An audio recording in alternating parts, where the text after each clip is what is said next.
السلام عليكم ورحمة الله أصحاب تقاليقا waxaan idila wadaagayaa tijaabo aad iyo aad muhiim u ah oo noloshaada ku samayn karta isbedel aad iyo aad u weyn insha Allah taala tijaabada waxa sameeyay jaamacadda caanka ah ee loo yaqaan Harvard University markay taariikhdu ahayd 1957 tijaabada iyada ah waxa liidka ahaa ama hogaamiye ka ahaa nin doctor ah oo caan ah oo magaciisa loo yaqaan Dr. Kate Richter ninka isaga ah ama saynisyahanka ayaa waxa uu soo qaaday baldi aad u weyn oo caaka samaysan oo loo jeedo gudihiisa ama dhexdiisa waxa uu ka buuxiyay biyo kadibna waxa uu soo qaaday jiir ama dooli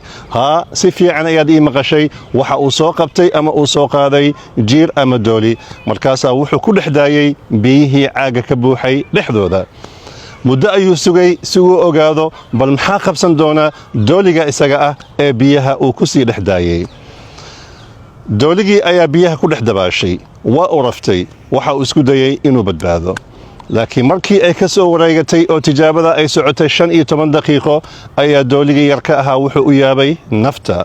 waxa uu ku sigtay inuu meesha ku dhex baqtiyo naftu ay ka baxdo ninkii doctorka ahaa ayaa wuxuu soo qabtay dooligii biyaha ayuu ka soo bixiyay waa uu qalajiyay waa uu nadiifiyay cunto ayuu siiyay waa uu nasiiyay muddo kadib ayaa wuxuu dib ugu celiyay biyihii laftoodii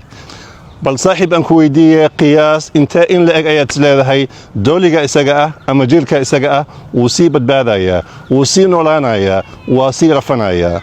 ma waxaad leedahay 5 daqiiqo 10 daqiiqo 15 daqiiqo jawaabta ayaa waxay tahay mid aad iyo aad kaga yaabin doonta saaxiib dooliga ayaa wuxuu sii dabaashay ilaa in muddo ah ilaa iyo 60 saacadood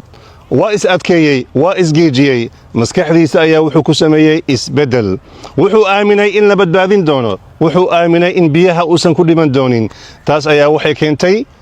inuu sii dabaasho ilaa iyo 60 saacadood cajiib asxaabta qaaliga saynisyahanada ayaa meesha waxay ka ogaadeen in qofka bani aadamkuna uu yahay saas oo kale qofka markuu haysto hob ama rajo aaminsan yahay nafsadiisa ku kalsoon yahay awoodiisa kartidiisa waxqabadkiisa mindsetkiisa ugu sheekeenayo waa qaban kartaa waa guulaysan kartaa waa samayn kartaa in qofka noocaas oo kale ah uu guulaysanayo nolosha horumar u samaynayo meel fogna uu gaarayo ama uu tagayo laakiin dhinaca kale qofka hadduusan haysan hob hadduu qalbi jabsan yahay haddii uusan ku kalsoonayn naftiisa awoodiisa kartidiisa waxqabadkiisa haddii mindsetkiisa ugu sheekeenayo waxaan ma qaban kartid ma yeeli kartid ma samayn kartid waa adag yihiin qofka noocaas oo kale wuxuu noqonayaa qof fadhiid ah oo aan kacayn oo banjaray haddaan si kale u sheego wuxuu la mid noqonayaa sida lugta taayarka oo banjartay oo kale weligaa meel ma tagaysid saaxiib waxaa laga yaabaa inay ku soo wajaheen caqabado badan oo xagga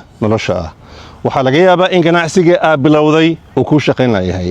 waxaa laga yaabaa in shaqooyin badan aad dalbatay laakiin ilaa hadda ahli la'aadahay shaqadii saxda ahayd ee aad u baahnayd waxaa laga yaabaa in waxbarashadii imtixaanaadkii ay kugu adkaadeen waxaa laga yaabaa in nolosha ay ku soo wajaheen caqabado iyo mawjado aad iyo aad u waaweyn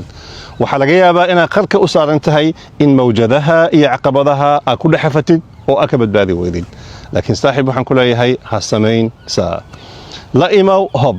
la imow rajo waxaad aamintaa inaad ka bixi doontid waxaad aamintaa in caqabadaha iyo mawjadaha aad ka dabaalan doontid waxaad aamintaa in waxaasoo dhan ay yihiin kumeel gaar oo loo baahan yahay in aad la timaada adkaysi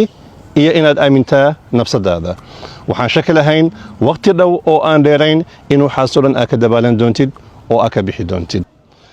saaxiib aan ku xasuusiyo aayadda ilaahay subxaanahu wa tacaala uu ku leeyahay walaa tay'asuu min rawxi illaah innahu laa yay'asu min rawxi illaahi ila alqowmu alkaafiruun ha ka quusana raxmadda ilaahay subxaanahu wa tacaala rajada ilaahay naxariista ilaahay farajka ilaahay waayo sababtoo ah raxmadda ilaahay waxaa ka quusta oo keliya kuwa gaalada ah oo aan muslimiinta ahayn subxaana allah saaxiib nagu soo bir si aad u heshid muuqaalada cusub ee xiisaha badan ee soo socda la wadaag ehelkaada iyo asxaabtaada si ay uga faa'iidaystaan